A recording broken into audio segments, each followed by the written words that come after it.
No, the Denver Broncos are not going to trade for Josh Jacobs. So, recent reports coming out of Las Vegas have not been good surrounding the relationship between Josh Jacobs and the Raiders. So, Jacobs was franchise tagged by the new regime of the Raiders last year, Josh McDaniels and their GM Dave Ziegler, both of whom are tied at the hips. They were together in Denver, they spent some time together in New England, and now they are together once again in Las Vegas. They also were good childhood friends growing up together, so these two will always be tied at the hips. McDaniels and Ziegler decided to decline Josh Jacobs' fifth-year option after he did have somewhat of a down 2021 season. And so Josh Jacobs went and made those two eat their words by leading the league in rushing last year. And now the Raiders are thanking Josh Jacobs for that by essentially making him go through the same process again, playing on a franchise tag on a one-year deal with no future guaranteed money. And that's a big problem for Josh Jacobs. I'm not going to sit here and debate the whole should running backs be paid issue because that's an issue that has a lot of nuances to it. But there have been rumors recently swirling about the Denver Broncos potentially trading for Josh Jacobs, and I want to come here and basically dampen those rumors because there are so many reasons why it just does not make any sense. So there have been some rumors linking Josh Jacobs to the Broncos really ever since Sean Payton was hired, and he said that he would love to have Josh Jacobs on the team. But now those rumors have started to pick up again when this report from Mark Florio came out, and it said the Chiefs and the Broncos are among potential suitors if the Raiders rescind Josh Jacobs' franchise tag. Now, I don't see any scenario right off the bat where the Raiders rescind Josh Jacobs' franchise tag. So if we come down here, it says, per a source with knowledge of the situation, the Chiefs and the Broncos are among the teams interested in Jacobs, and while the Broncos could be a considerable way from contender status, they'd be an option at the right price.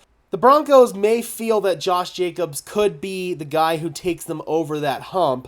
I don't necessarily feel that way. I mean, Josh Jacobs would be a really nice contributor, but I don't know if he would be a piece that separates this Denver roster right now from contending or not contending. I just don't know if we have enough pieces right off the bat to contend this season for a Super Bowl. Let's try to contend for the playoffs first. That's just the realist Broncos fan in me. But I will also say that if the Chiefs and the Broncos are two teams that are interested in Josh Jacobs, the Raiders are going to laugh in their face, and they're going to laugh in Josh Jacobs' face if he demands a trade to either one of those two teams. Because it makes no sense business-wise for the Raiders. Think about it, Broncos country.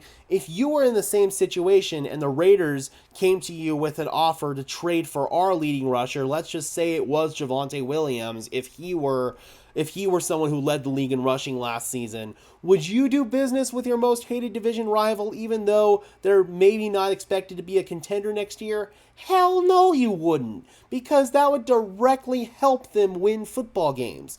On top of that, Josh Jacobs has been one of the direct reasons why the Las Vegas Raiders have beaten the Denver Broncos for several games in a row. In fact, let's come over here and look at Josh Jacobs' stats against the Denver Broncos. It's freaking ridiculous. So in 7 games against Denver, Josh Jacobs has had 721 rushing yards and 9 touchdowns. So this cat averages more than 100 yards rushing against the Broncos, and he averages more than a touchdown scored in every single game he's played against the Broncos. That's ridiculous. There's no way in hell that the Las Vegas Raiders, just from a business perspective, would trade Jacobs to the Broncos, where he could potentially come back and do that same thing to them 2 times a year. I understand why the Broncos would be interested. I mean, Sean Payton gave Josh Jacobs heavy flowers when he was first hired as the Broncos head coach when he was doing media interviews at the Super Bowl. But that does not mean that the Denver Broncos are quote-unquote top suitors for Josh Jacobs. And another reason for this is Javonte Williams. Anyone who's been out at Denver Broncos training camp knows that Javonte Williams has been one of the hottest topics out there. he looks incredible, especially considering the severe injury that he's coming off of, a multi-ligament injury tearing his ACL, LCL, and posterior lateral corner.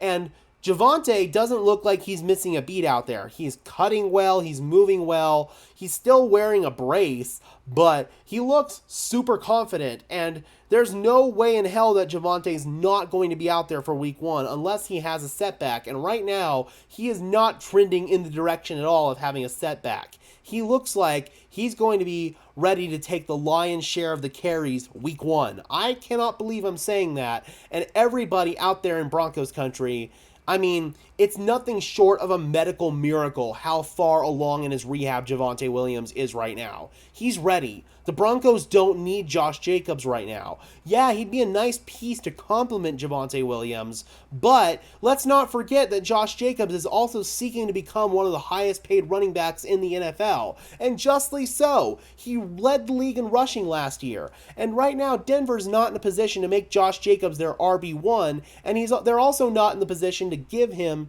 that type of money to basically be an RB2. And let's not leave Samaje Perine out of this equation because he's also looked incredible in training camp. He also showcases a nice burst, nice shiftiness, and even more explosiveness in his running than I would have expected coming into this. So it just doesn't make any sense. And also, Jaleel McLaughlin. He has looked like somebody who's going to emerge as a change of pace back for this team. Right now, the Denver Broncos backfield is secretly loaded. And some of these reports out there, I feel like, are coming from individuals who are not at Broncos training camp and aren't really seeing what is transpiring out there. And Sean Payton, of course, is going to be keeping things very airtight as to what's really going on in the building. So, to an extent, if you're not here or if you're not listening to content like Denver Broncos Syndicate, where I'm reporting pretty much everything that I'm seeing in the Denver Broncos training camp practices, you can't really speak to what's going on. I'm not trying to disrespect these reporters, especially Mike Florio, but I feel like this is more speculative hearsay with maybe concerns that Javonte is not going to be all the way back from his injury, more than it actually is really connecting Josh Jacobs to the Broncos. I mean, they're connecting some dots, sure, but I don't think connecting dots is going to ultimately lead to the Broncos trading for Josh Jacobs. The Broncos have probably called the Raiders to see what his status is, and the Raiders have probably told them to go F off. I mean, just out of spite alone, I don't see a situation where the Raiders would trade Josh Jacobs to the Broncos. I mean, the two organizations have so much history. I mean, yeah, it's different individuals running the Broncos organization right now, but let's not forget the history that Josh McDaniels and Dave Ziegler have with the Denver Broncos. And again, those two are like two peas in a pod. So, come on, it just doesn't make sense. Keep evaluating other options for the Denver Broncos. If they were to bring in a veteran running back, Kareem Hunt's still out there, but the Denver Broncos aren't bringing in a veteran running back, guys. The backfield is loaded right now. They already brought in their veteran running back in Samaje Perine. And I don't mean to sound brash, but any other rumors and reports of the Denver Broncos adding to their backfield, except for I don't see any scenario where they add to their backfield. I just don't. It's all speculative hearsay. It really is. So it's just rumors, and I don't see any scenario where Josh Jacobs or any other veteran running back, except for the guys we currently have in the building, are going to play running back for the Denver Broncos in 2023. All right, Broncos country. If you guys disagree with me, do let me know. I would always love to hear from you. If you guys think there is a strong, realistic scenario where the Denver Broncos could trade for Josh Jacobs, let me know what that scenario would be down below. I'd love to know. All right, guys, be sure to leave a like on this video as well as subscribe and ring the bell so these videos appear in your notification feed. And until next time, guys, this has been another episode of Denver Broncos Syndicate. I am your host, Gage Madrid, saying peace out.